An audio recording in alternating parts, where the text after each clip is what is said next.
Hi, my name is Lena Netzley, and this is my informative speech over the customer who was really upset after the assistant manager at a UDF in Dayton would not warm up his brownie. So in this article, it talks about an employee-customer interaction.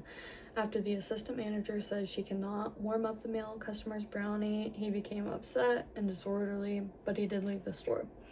Shortly following that, the customer came back in, but this time he brought two young females. One of the females threw a cup of ice cream at the assistant manager, which hit her in the chest after her manager had told them the reason that they couldn't warm up the brownie was due to their store policy. A verbal altercation was then had outside between the assistant manager and those three customers, where the assistant manager also had to be held back. The customers then took off and there were no arrests made. I think in this situation, it could have gone a lot better if they first recognized the interaction as a critical conversation. When in a professional state, it's really important to know how to handle a critical conversation without antagonizing the other person.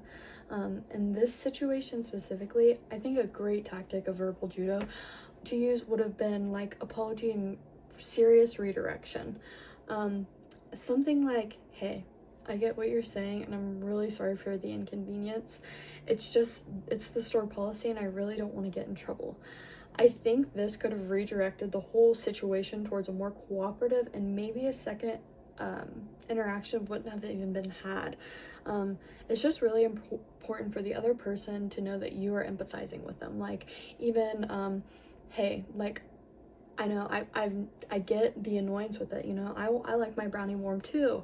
It's just, I can't put my job on the line for that, and I think when somebody sees that empathy, it's a lot easier for them to be like, okay, yeah, you hear this, it is annoying, but you're right, you can't do it and there's nothing that I can do to make you do that. So thinking about this situation specifically, my question to you guys is, have you ever worked in customer service? And if so, have you ever had a situation like this one and what did you do? Next, do you think that even with your best verbal judo tactics that there are just some people who are looking for a fight, regardless of how professional you are in the situation, that they are just specifically looking for that fight, and no matter how mature or your professional face that you keep on, they're just going to keep trying to get you to respond back in a bad way? Finally, my last question is, if you were a bystander in this, would you speak up and say something? Would you call the cops or would you just stay quiet? I think applying the verbal judo that we're learning in class to our real life would be really helpful in situations like this one, so we don't antagonize the other person.